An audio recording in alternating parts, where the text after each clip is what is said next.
Oi pessoal, tudo bem com vocês? A gente vai estar iniciando hoje nossa unidade 6, a nossa penúltima unidade ali.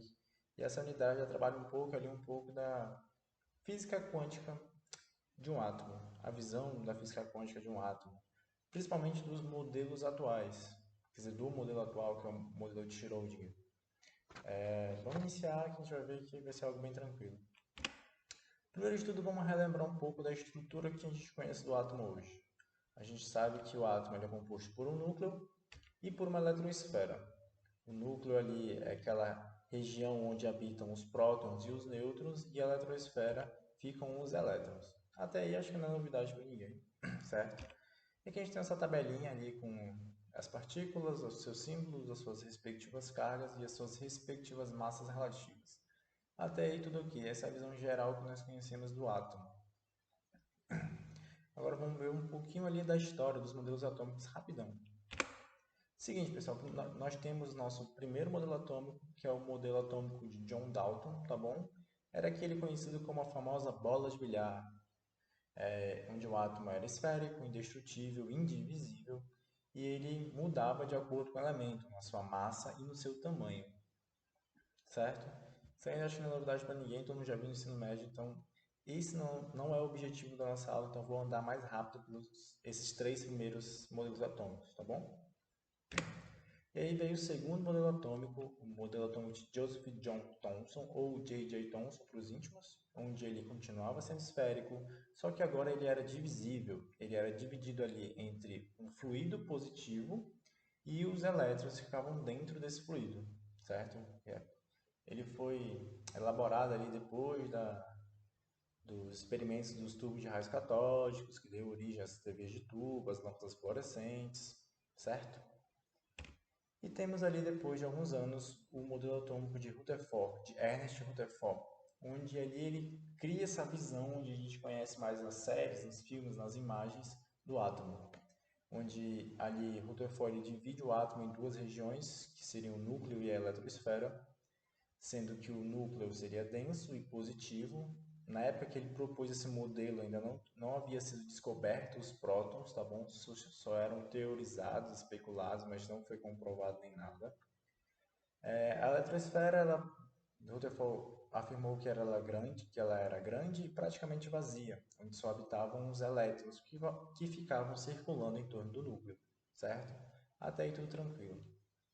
E aí, os próximos modelos, que são aqueles modelos que, por exemplo, de Niels Bohr, a gente só vê que ele é em camadas e que cada camada tem um número fixo de elétrons.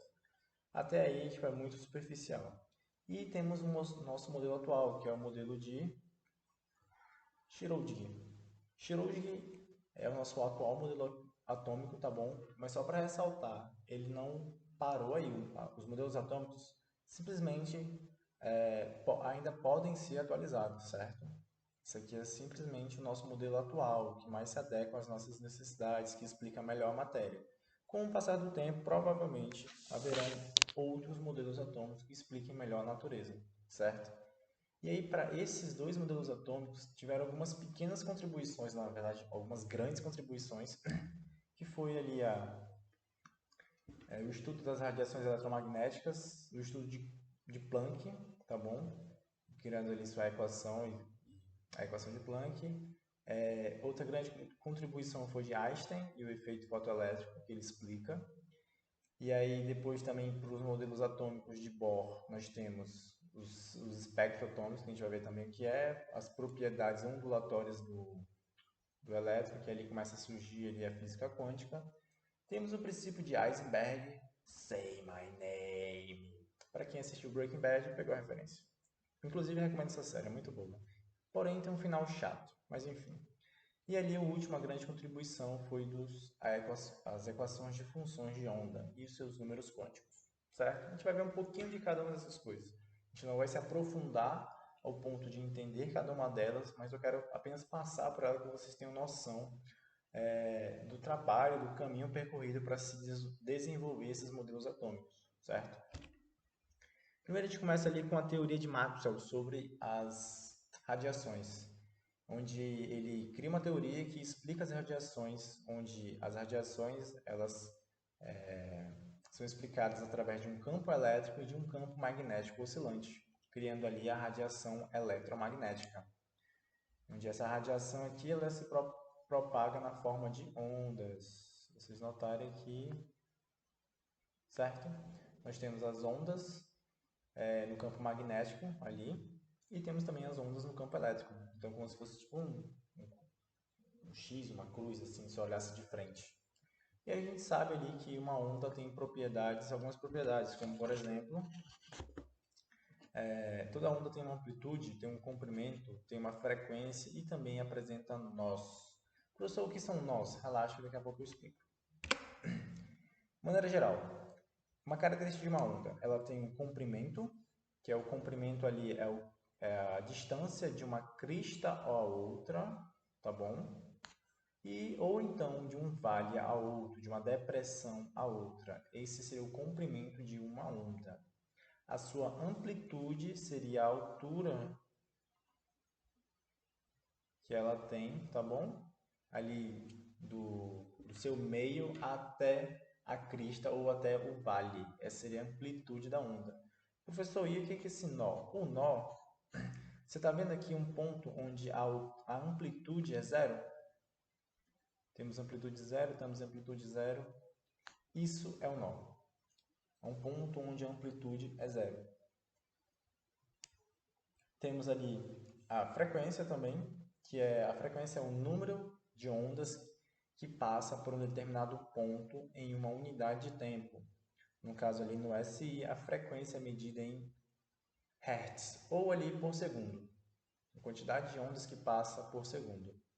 Sendo que o comprimento de uma onda é representado pela sua letra grega lambda, a amplitude pelo A maiúsculo e ali a frequência pela sua letra grega ni, tá bom? Então a gente tem essas três principais características: comprimento, amplitude e frequência. Vão ser importantes daqui a pouco. Primeira coisa, aqui nós temos duas ondas, certo?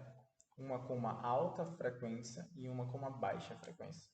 Se vocês notarem aqui, imaginem que esse primeiro ponto seja o ponto 0 e aqui seja o ponto 1, tá bom? Só para ficar mais didático. Vocês percebem que o número de ondas que passa ali na onda de cima, na de maior frequência, é muito maior do que o número de ondas que passa ali nesse determinado espaço, nesse determinado tempo. Esse número de ondas é muito menor se comparado com a de cima, certo? Aí a gente cria uma relação. A relação é o seguinte: quanto maior o comprimento da onda, lembrando que o comprimento é a distância de uma crista a outra, tá bom? Quanto maior for esse comprimento, menor vai ser a minha frequência. Toda vez que uma onda tiver um comprimento muito grande, a frequência será muito baixa. E o contrário também é verdade. Sempre que o comprimento de uma onda for muito baixo, a sua frequência vai ser muito alta. Gravem essa relação que ela é importante, ok?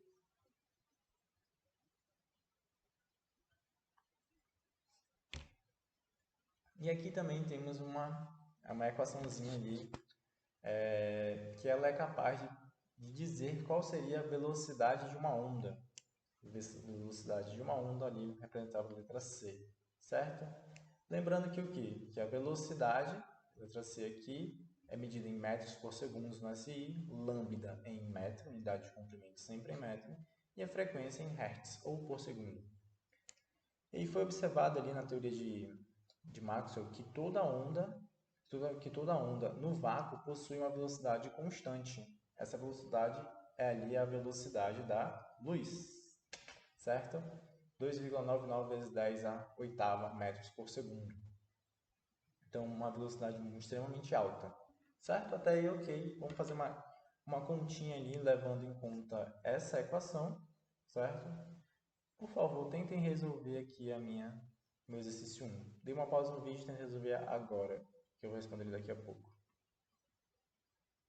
Ok? Vamos para frente.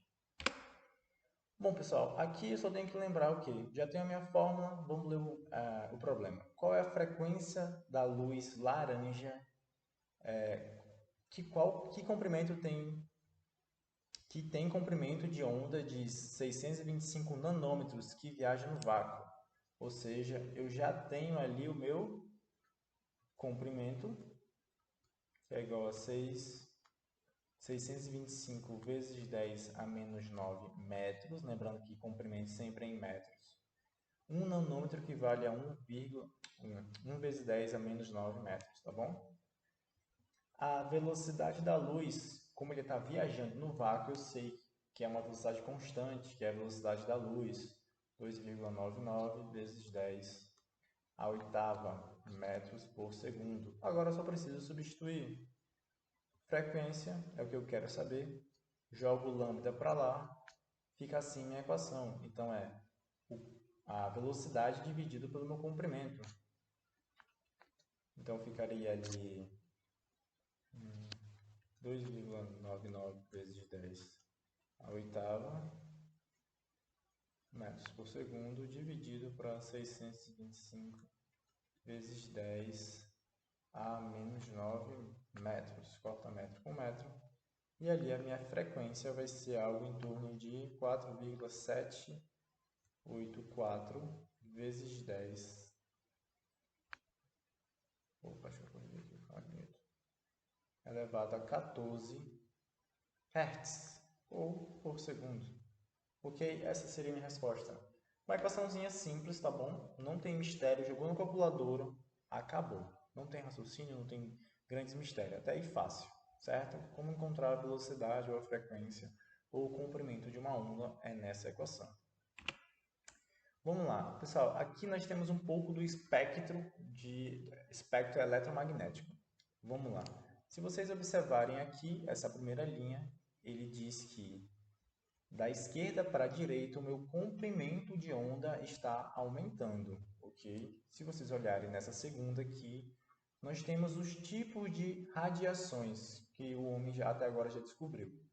Começando da esquerda para a direita, nós temos os raios gamas, os raios X, os raios ultravioletas, o espectro visível, que é as radiações que o olho humano consegue captar, que vai do roxo até o vermelho, mais conhecido como as cores do arco-íris.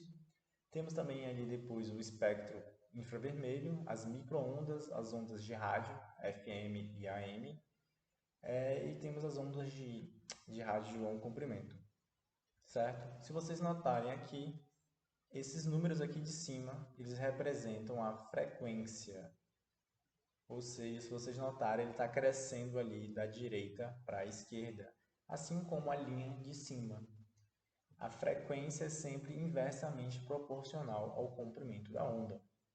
E se vocês notarem aqui embaixo, o comprimento da onda cresce da esquerda para a direita. Ou seja, ali os raios gamas têm um comprimento muito menor se comparado com as ondas de rádio, certo? E ali, para terminar, nós temos nosso espectro visível, que vai do roxo ao vermelho, indicando ali que o roxo possui maior frequência e o vermelho menor frequência. Ou seja, o vermelho possui um comprimento de onda maior que o roxo, certo? Até aí, pausem o vídeo, tentem olhar um pouco essa imagem, vocês vão conseguir ver mais detalhes, certo? Vou seguir. E aí, pessoal, depois de ver um pouco ali de ondas de radiação eletromagnética, entra um fenômeno importante no estudo ali das radiações, que é quando um corpo é aquecido, ele emite um brilho. Sabe quando a gente vai ali fazer um churrasco e o carvão fica alaranjado, meio avermelhado? Ou então quando estão forjando metal? Então, ele não emite um brilho quando está superaquecido?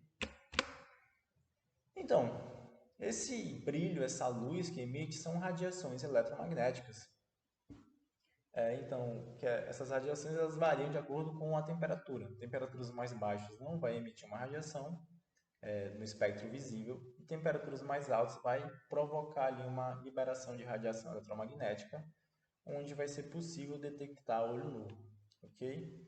E aí, Planck, ele observando esse fenômeno, tentando explicar, ele vê o seguinte, que segundo Planck, Esse fenômeno acontecia porque quando a temperatura aumentava, os átomos daquele material vibravam e ao vibrar, esses átomos liberavam energia, radiação eletromagnética. Essa era a explicação de Planck de forma resumida.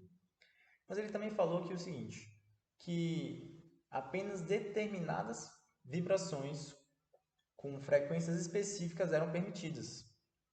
Ou seja, não era toda vibração que liberaria radiação eletromagnética. Então precisava ser vibrações específicas com frequências específicas, ok? E aí ele cria uma equação que permitia calcular ali a energia total daquela minha radiação liberada. Que foi essa equação aqui. Onde a energia é igual a uma constante, que foi posteriormente chamada de constante de Planck, vezes a sua frequência. Ok? A gente vai ver lá já já. Pronto. Temos ali a energia, que é medida em joules, a constante de Planck, que foi uma constante estabelecida por ele mesmo, para resolver essa equação, e vezes a sua frequência. Até aí tudo ok, certo? Gravem essa equação que ela vai ser útil mais tarde. E aí nós entramos ali no comecinho de Einstein, onde ele era um físico totalmente desconhecido, sem renome, não era famoso pela teoria da relatividade. E aí Einstein ele propõe uma solução para um fenômeno chamado efeito fotoelétrico. O efeito fotoelétrico é o seguinte, pessoal. Em alguns materiais, quer dizer, a radiação aqui ela era capaz de, quando incidida em um determinado metal, essa radiação provocava a liberação de um elétron. Ou seja, ali quando eu focava uma determinada radiação em um metal, ele eliminava ele expelia um elétron. Ah, professor, onde é que eu posso ver isso? Bom, sabe aquele sofá que fica ali perto da janela pegando sol o dia todo? Quando ele é bem novinho, ele está com a cor bonita, padrão, ali aquele preto, aquele marrom bonito, certo? Mas aí com o tempo, vocês vão vendo que ele está ficando ressecado, a cor vai sumindo. Isso é o efeito fotoelétrico, certo? Bom, ali, claro, a radiação eletromagnética do Sol, conhecido como luz branca, ele também proporciona esse efeito fotoelétrico, tá bom? Se vocês olharem painéis de carro, sofás, estantes, armários, vocês vão poder ver esse efeito de uma maneira um pouco mais lenta, mas bom. E aí Einstein, ele viu que era impossível explicar esse efeito através da física clássica, aquela física newtoniana ou a teoria de ondas de Maxwell. Então ele pensou o seguinte: Einstein ele propôs que a radiação, que é a luz, no caso, teria propriedades de partícula, ou seja, ele já começou a bugar o cérebro de todo mundo naquela época, pensando ali que uma onda poderia agir como uma partícula. E aí, quando ele pensava isso, ele conseguiu ali explicar esse efeito fotoelétrico. Claro, tem alguns cálculos, algumas equações ali, mas ele, através disso, ele consegue explicar o efeito fotoelétrico, pensando nessa dualidade da radiação, onde a radiação ora se comportava como onda e ora se comportava como partícula. E aí ele chamou, posteriormente, ele disse que a energia, a radiação, ela era emitida em pacotes de energia, em pequenas quantidades de energia. No começo ele chamou de quantum esses pacotes de energia. Hoje são conhecidos como fótons, que são partículas de luz sem massa, ok? E aí nós temos, através disso agora, vamos brincar com essas duas equações. Com a equação ali de velocidade de uma onda, com a energia de um fóton, de uma onda, no caso. E aí, brincando com a minha equação, somando, dividindo por 2, multiplicando, ali eu tenho que, se vocês notarem aqui, o V, a frequência, é a mesma frequência em ambas as equações. Se eu isolar ela, perdão, eu tenho essa fórmula. Basta substituir essa frequência aqui e eu obtenho essa fórmula. Ficaria como